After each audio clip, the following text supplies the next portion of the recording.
오늘은 창세기 14장 1절에서부터 16절까지 말씀을 읽으면서 아브라함의 일생 8번째 시간 어떻게 롯을 구출할까에 대해서 같이 생각해 보고자 합니다.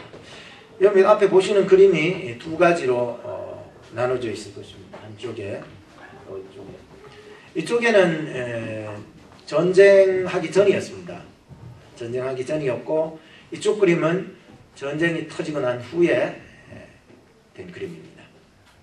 앞에 있던 뭐 꽃밭이나 이런 것들이 다 무너져 내려버리고 다 파헤쳐버리는 끔찍한 장면이 아닐 수가 없습니다.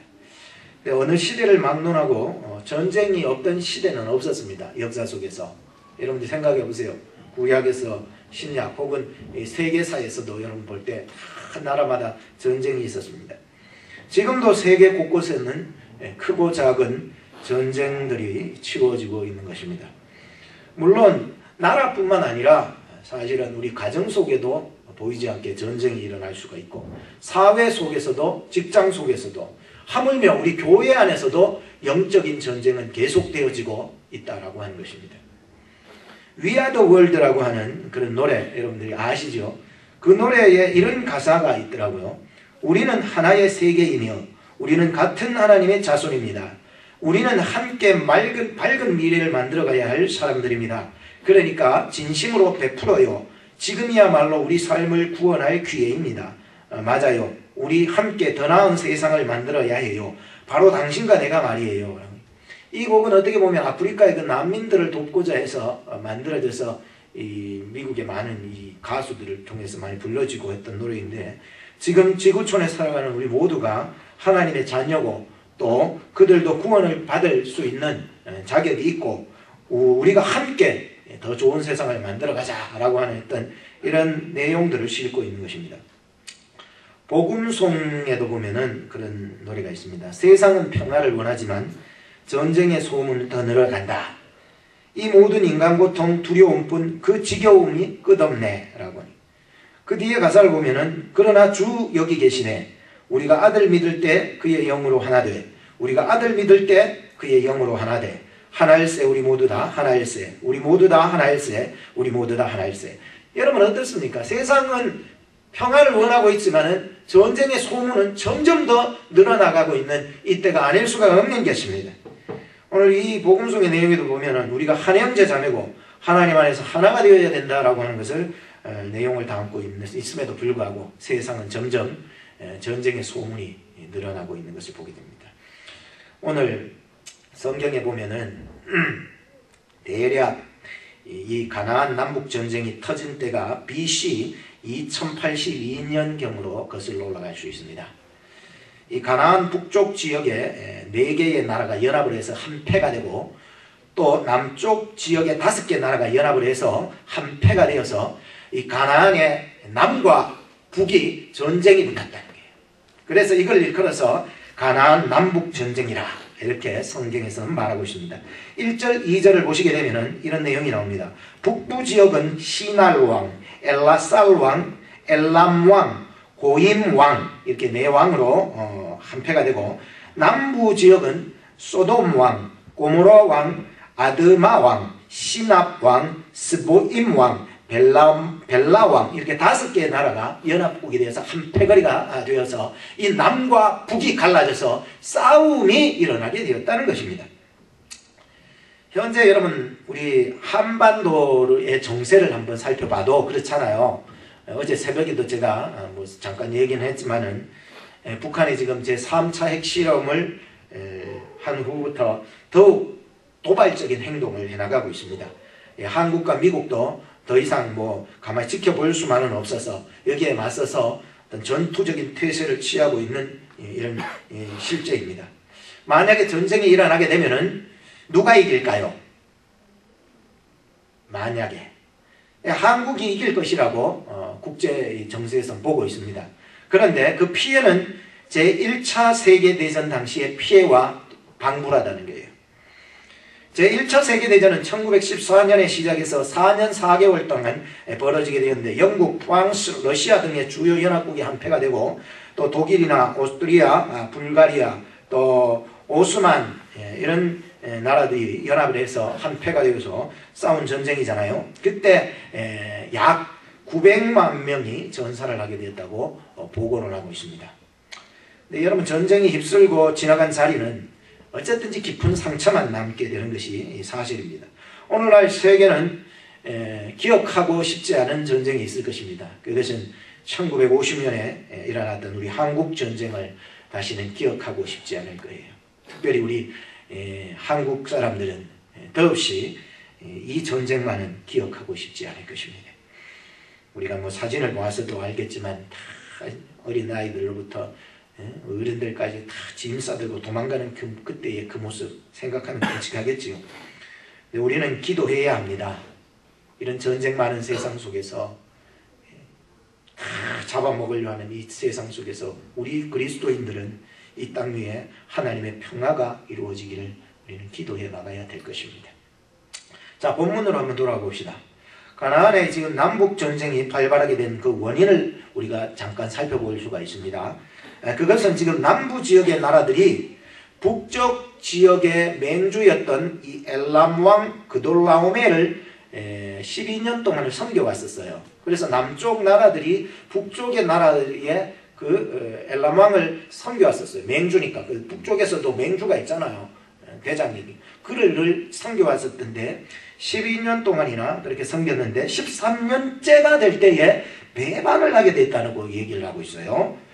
그러자 이 남북 간의 전쟁의 원인이 되어버린 거예요. 그게 이 세상의 전쟁의 이 연속 아니겠습니까? 이런 세상 사람들은 다 그런 것 같아요. 약자들이 강자들을 섬겨야 되고, 그러다가 배반하게 되면은 또 싸움이 일어나게 되고, 이런 게 세상 사람들의 모습이라는 거예요. 4절을 보시게 되면은 이런 말씀이 있습니다. 이들이 12년 동안 그돌라오메를, 엘라망이죠. 그돌라오메를 섬기다가 13년에 배반한지라, 이런 말씀이 있어요. 섬겼다는 말, 아베두라고 하는 말은 하나님이나 우상을 섬길 때 쓰는 말이에요. 그러니까 이 남쪽의 나라들이 북쪽의 엘람왕을 섬길 때에 하나님을 섬기듯, 즉 우상을 섬기듯 막 잘 섬겼다는 거예요. 물질이고 뭐 다 하여튼 세금이고 뭐 다 모아가지고 막 섬겼는데, 배반했다라는 말 마라두는 신처럼 섬겼다가 떠나버렸다는 거예요. 끊어버렸다는 거예요. 이제 안 섬긴다는 거예요. 거부했다는 거예요. 반란을 일으켜버렸다라고 하는 의미에서 나오는 말이에요. 남부 지역의 그 나라들이 북쪽의 우르머리 왕은 이 엘람 왕을 12년 동안 정말로 그렇게 신처럼 섬겼다가 왜 이제 와서 거부하고 반란할 수밖에 없었는가? 그 이유에 대해서는 대부분의 성경학자들은 이렇게 얘기합니다. 시대적인 정황으로 볼 때에 마치 이 남부 지역에는 대규모의 기근이 일어났다라고 이렇게 보고 있습니다. 그들은 자신들의 이 경제적인 어려움 속에서 더 이상 저들을 섬겨야 될 이유도 없고, 우리도 먹고 살게 있는데 어찌 자꾸만 그 사람들한테 다 바쳐야 되겠느냐라고 하는 이 마음이 생긴 거예요. 그러자 배신이 일어나게 된 거예요. 더 이상 우리 섬기지 말자. 우리도 합치면은 저들과 대적해서 싸우며 이길 수가 있다라고 하면서 반란이 일어나 버렸다는 것입니다. 우리 가정에서도 보면은 싸움이 잦은 이유들을 잘 분석해 보세요. 그러면 대부분이 경제적인 문제와 부딪히는 게 맞아요.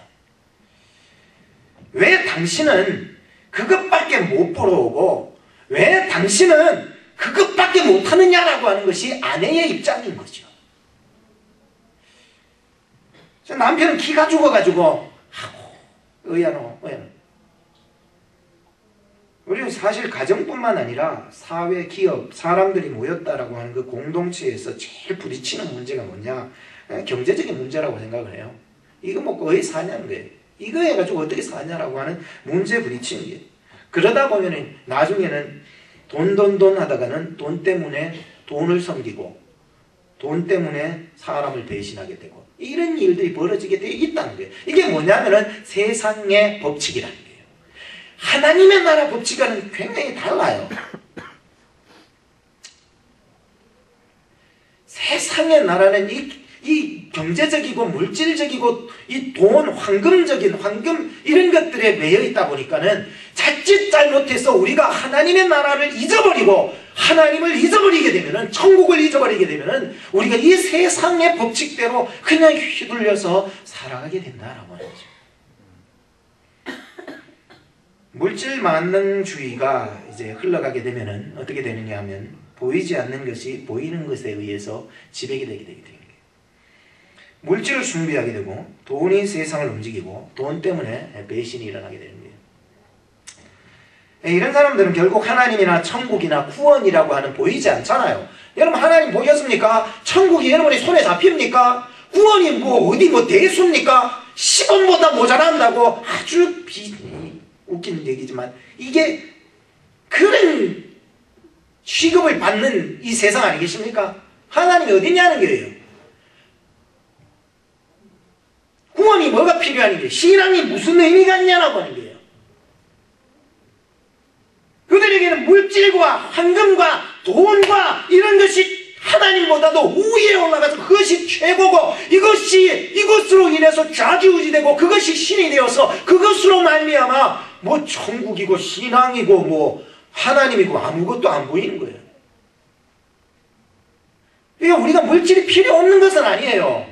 예수님께서 떡도 필요하다고 했습니다. 그런데 더 중요한 것은 떡보다도 중요한 것이 황금보다 중요한 것이 천국이요 하나님이요 구원인 줄로 믿으시기 바랍니다. 이게 하나님을 믿는 자의 태도 아니겠습니까? 세상 나라 원리가 있습니다. 섬기다가 배신하고 섬기다가 배신하고요. 여러분 보세요. 성경의 역사를 보세요.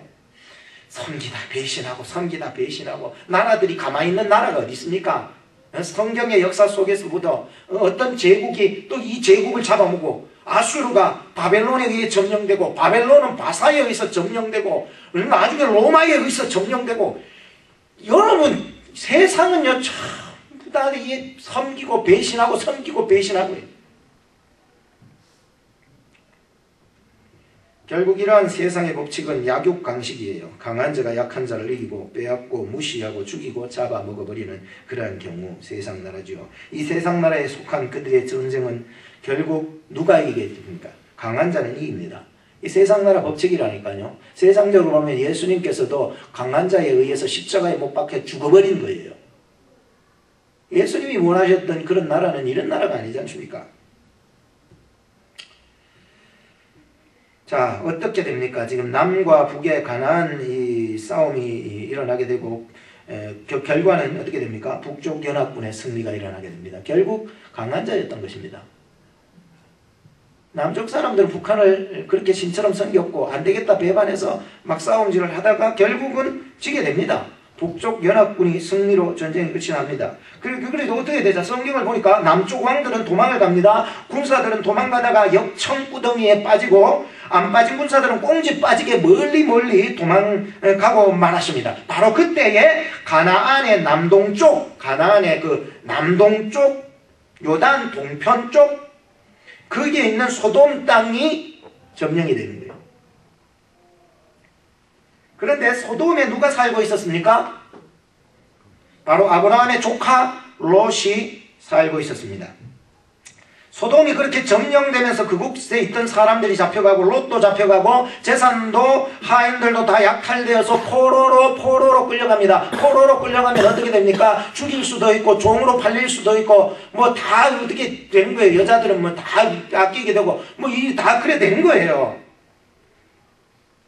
근데 10절에서 11절, 12절을 보십시오. 시딤 골짜기에서는 역청구덩이가 많은지라 소돔 왕과 고모라 왕이 달아날 때에 군사가 거기 빠지고 그 나머지는 삶으로 도망하며 네 왕이 소돔과 고모라의 모든 재물과 양식을 빼앗아가기. 네 왕은 북한이라. 북쪽 왕들이 소돔 고모라의 모든 재물과 양식을 빼앗아가고 소돔에 거하는 아브라함의 조카 롯도 사로잡고 그 재물까지 노락하여 갔더라 라고 얘기를 하고 있습니다. 근데 제가 이 말씀을 앞에 이게 전쟁에 대한 얘기다 보니까 좀 따분한 것도 있었는데 몇 번이나 읽어보면서 참 좋은 교훈을 얻었어요. 뭐냐면은 본문 1절에서부터 12절까지는 지금 가나안 전쟁에 대한 설명을 하고 있고 어떤 시대적인 그 배경이나 이런 것들을 지금 역사 얘기를 하는 것으로 보였어요. 그런데 그게 아니었어요. 지금 이 성경이 1절에서부터 12절을 장장 이렇게 기록하고자 했던 것은 지금 단순하게 그냥 가나안의 전쟁이 일어났고 아니 뭐 가나안의 어떤 역사 이야기를 하고자 그렇게 쓰여진 것이 아니었다라고 하는 것을 봤어요.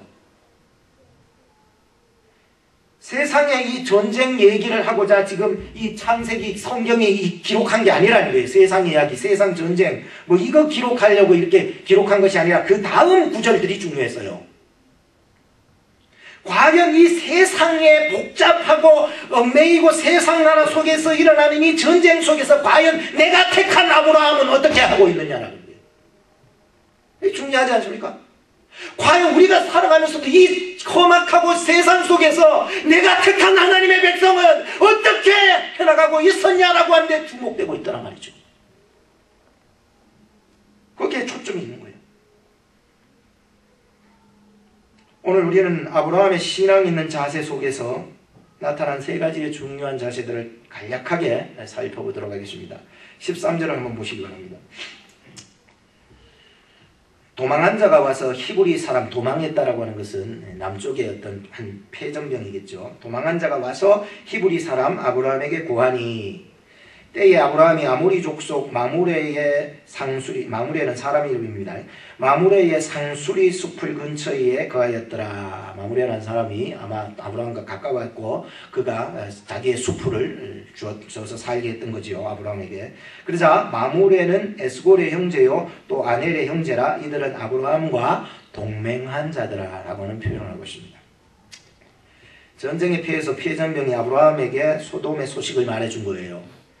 지금 우리가 북쪽과 싸우다가 패전에서 이제 내려오면서 당신을 만났는데 이렇게 돼서 롯도 붙잡혀가고 이렇게 됐습니다 라고 하는 거예요. 이런 상황 속에서 아브라함은 과연 어떻게 조카 롯을 구출할 수 있었을까? 14절 말씀을 보세요. 아브라함이 그 조카의 사로잡힘을 듣고 집에서 길리고 연습한 자 318인을 거느리고 단까지 쫓아가서 얘기하고 있습니다. 첫째로 우리가 생각해 볼 것은 아브라함의 마음 자세입니다. 그는 매우 민첩했고 두려움이 없었습니다. 본문을 저는 여러 번 읽다가 아브라함이 어떻게 이렇게 민첩할 수 있을까? 그는 절대로 머뭇하지 않았습니다. 내 혈육인 조카가 지금 포로로 잡혀가서 북으로 지금 끌려가고 있는데 그가 어떻게 될지 몰라, 죽을지 몰라. 그의 재산 다 뺏겨서 다른 생각할 여지가 없었습니다. 그런데 북부 지역의 연합군들의 숫자는 얼마가 된 줄 아십니까? 뭐 성경에 정확한 숫자가 나오지 않지만은 대략 한 수천에서 적게는 수천에서 수만 명입니다. 아십니까? 적게는 수천에서 많게는 수만 명의 군사들이 거기에 있습니다. 그런데 아브라함은 고작 지금 몇 명을 데리고 쫓아갔다고요? 318명을 들고 쫓아간 거예요. 머뭇머뭇하지 않았어요. 여기에 대해서는 뭐 더 이상 생각할 것도 없었어요. 그냥 318명을 데리고 그냥 쫓아간 거예요.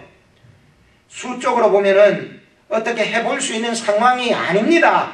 어떻게 수천에서 수만 명하고 이 318명하고 싸워가지고 이기겠다는 생각. 아브라함은 원래 무서워하는 사람이에요. 두려움이 많아서 약한 사람이에요. 애굽에 가서도 지 안에 그냥 내어줘버린 그러한 이 아브라함인데 말이죠. 어떻게 지금 여기서 이렇게 아브라함의 마음 자세가 이렇게 민첩하고 두려움 없는 마음 자세로 설 수 있었냐라고 하는 의구심이 생기지 않습니까?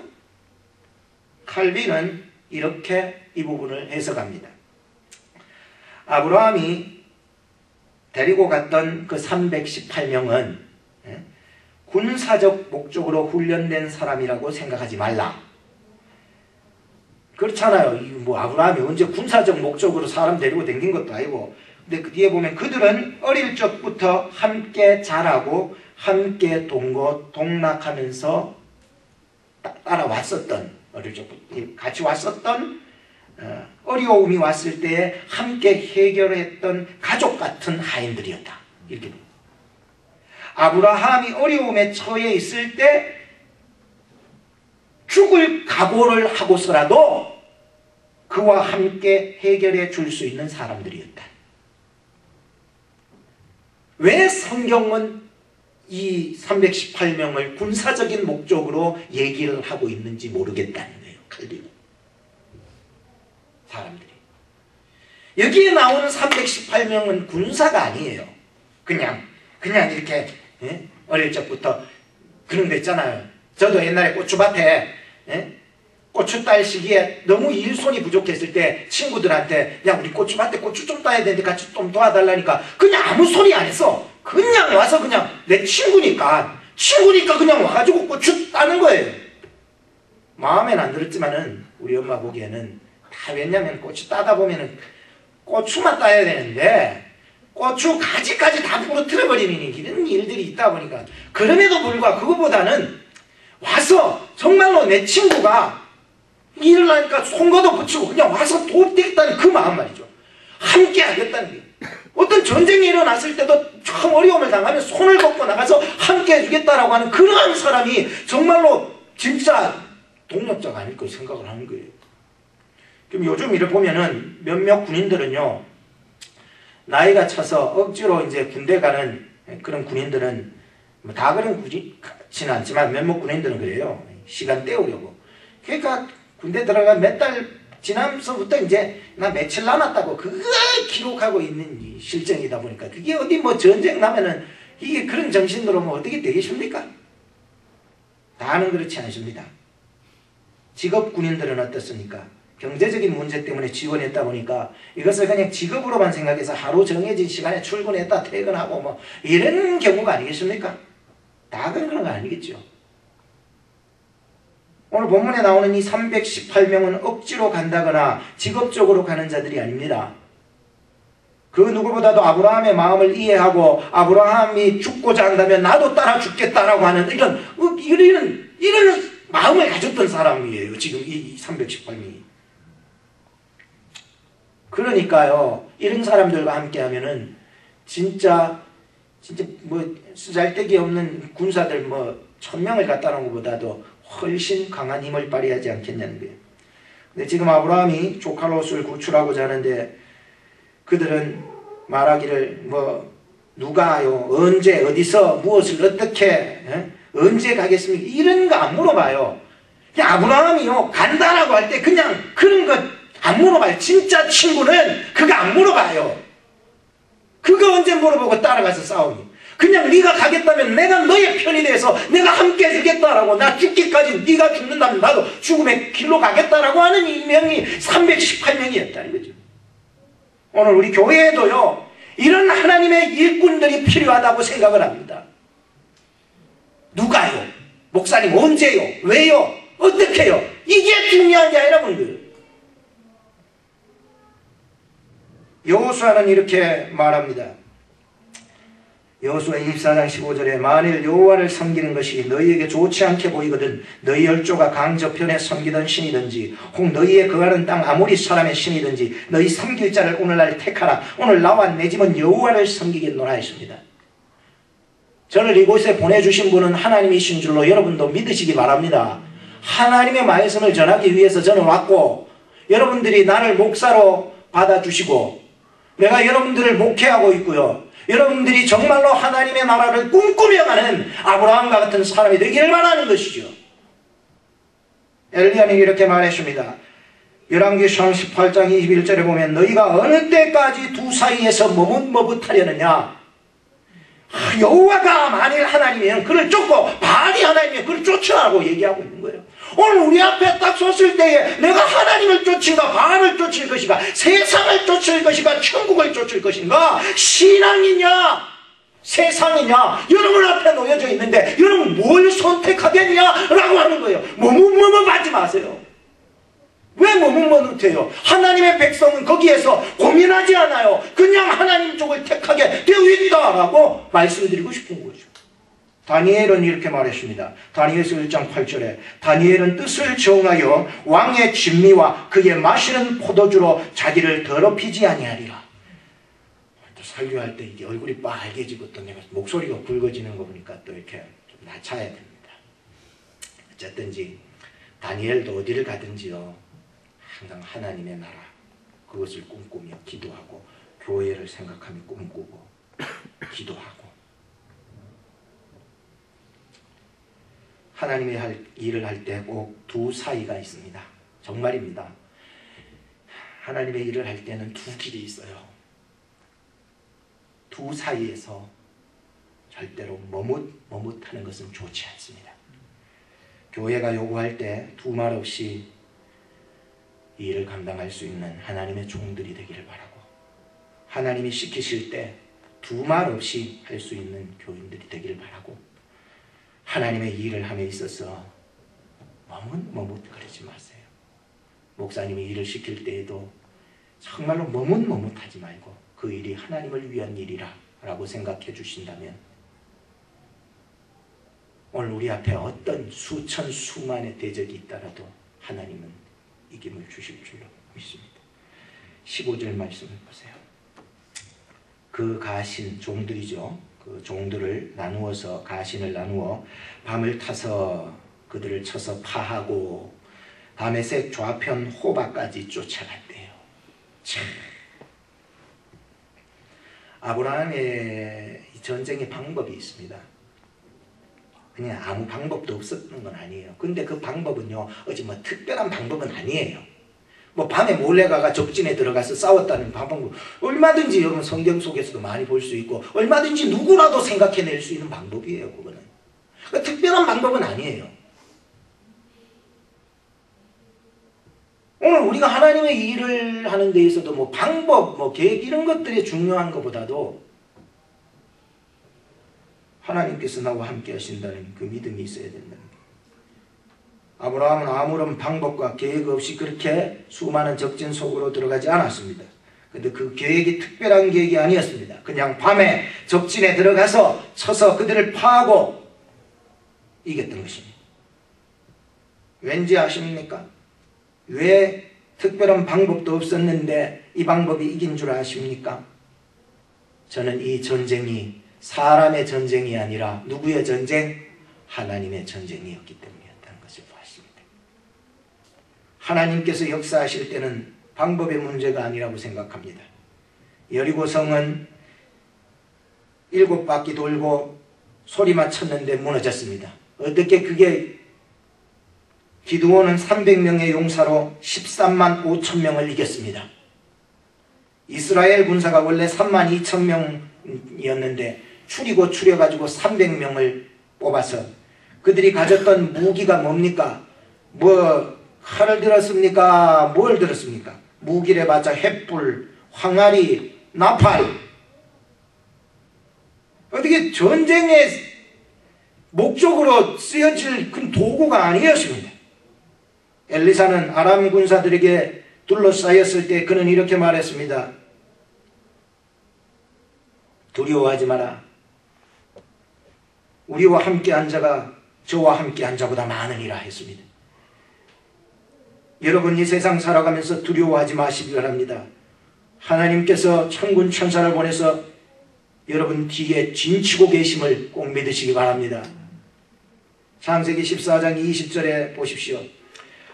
하나님의 이 제사장 멜기세덱이 이렇게 말을 합니다. 오늘 읽지는 않았지만 14장 20절에 너희 대적을 너의 손에 붙이신 지극히 높으신 누구라고요? 하나님이시라는 거예요.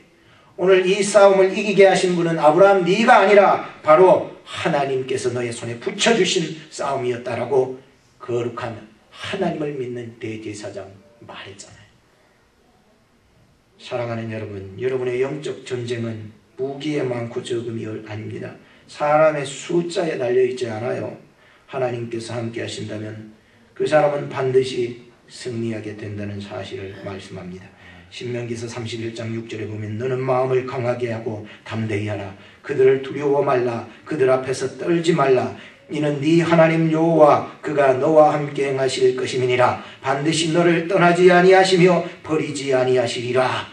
사랑하는 여러분, 마음을 강하게 담대하게 먹으십시오. 떨지 마십시오. 어떤 어려움이나 고민이 여러분들에게 닥쳐진다 할지라도 하나님은 여러분과 함께하고 계신 것입니다. 아브라함은 하나님과 함께하고 있었던 것이었습니다. 마지막 16절 말씀을 보시기 바랍니다. 모든 빼앗겼던 재물과 자기 조카 롯과 그 재물과 또 분녀와 인민을 다 찾아왔더라. 아브라함의 전쟁의 결과입니다. 그는 이제 롯과 재물과 분녀와 인민을 다 찾아오는 완벽한 승리를 거두게 됩니다. 아브라함이 믿은 하나님은 전능한 하나님입니다. 여러분이 믿는 하나님은 전능한 하나님인 줄로 믿으시기 바랍니다. 그 어떤 대적들도 하나님이 대장되어 나갈 때에 우리 앞에 그 어떤 원수 마귀도 찍소리 못하고 물러가게 되는 것입니다. 나의 영혼 싸울 때 주 나의 대장 되시니 나를 인도하옵소서. 아브라함 그 한 사람을 놓고 보면은 정말로 약하고 약한 자지만 하나님께서 앞장서 가실 때에 그 약한 자를 그 어떤 것도 막을 수 없는 강한 자로 하나님이 만드시는 것입니다. 하나님, 오늘 여기 우리 백성들을 기억하여 주시옵소서. 삶의 그 터전 속에서 예수님을 대장 삼고 승리해 나갈 수 있는 우리 한인중앙장로교회 교인들 다 되게 하여 주옵소서. 예수님의 이름으로 기도합니다. 아멘. 요한복음 16장 33절에 세상에서는 너희가 환난을 당하나 담대하라. 내가 세상을 이기었노라. 로마서 8장 37절에 그러나 이 모든 일에 우리를 사랑하시는 이로 말미암아 우리가 넉넉히 이기느니라. 요한일서 5장 4절에 대저 하나님께로서 난 자마다 세상을 이기느니라. 세상을 이긴 이김은 이것이니 우리의 믿음이니라 했습니다. 예수 그리스도는 십자가의 부활로 이미 사탄의 정곡을 찔러 그를 결박하고 승리하고 죽음을 이기신 승리하신 예수님이십니다. 오늘 우리는 그 예수님을 믿고 사는 바로 그리스도인이라는 사실입니다. 어둠의 세력을 단숨에 결박하고 승리하게 한 예수님을 바라보면서 나가시기 바랍니다. 결론을 읽겠습니다. 아브라함은 머뭇하지 않았습니다. 하나님의 일꾼들은 세상이냐 믿음이냐 선택 속에서 하나님을 택하는 일에 민첩한 마음을 가져야 합니다. 아브라함은 하나님을 의지했습니다. 하나님의 종들은 전쟁 방법이 사람과 무기에 있지 않다는 것을 압니다. 하나님의 손을 잡는 자는 반드시 승리하게 되는 것입니다. 아브라함은 완벽한 승리를 얻었습니다. 하나님의 백성은 하나님의 인도함을 받을 때에 완벽한 승리자가 되는 것입니다. 끝까지 하나님을 대장 삼고 살아가는 여러분 되기를 축복합니다. 앞에 우리 보면서 기도하도록 하겠습니다. 시작. 하나님 감사합니다. 지난 한 주간 속에 하나님을 멀리하며 내 방법대로 살아갔던 것들을 용서하여 주옵소서. 하나님을 구합니다. 하나님을 의지합니다. 하나님께 맡깁니다. 세상은 마치 전쟁터와도 같지만 오늘 아브라함이 가졌던 신앙의 자세들을 잘 배워 나의 삶에 적용하게 하여 주옵소서. 하나님을 위한 일에 민첩한 마음을 주옵소서. 내 인생의 앞길이 막혔다고 생각될 때 내 옆에 계신 하나님의 손을 붙잡게 하옵소서. 예수 그리스도를 나의 대장 삼고 살아가게 하옵소서. 길이요 진리요 생명 되신 예수 그리스도의 이름으로 기도드립니다. 아멘. 우리 주부 안쪽에 있는 찬양하시면서 준비하신 한 곡 드리겠습니다.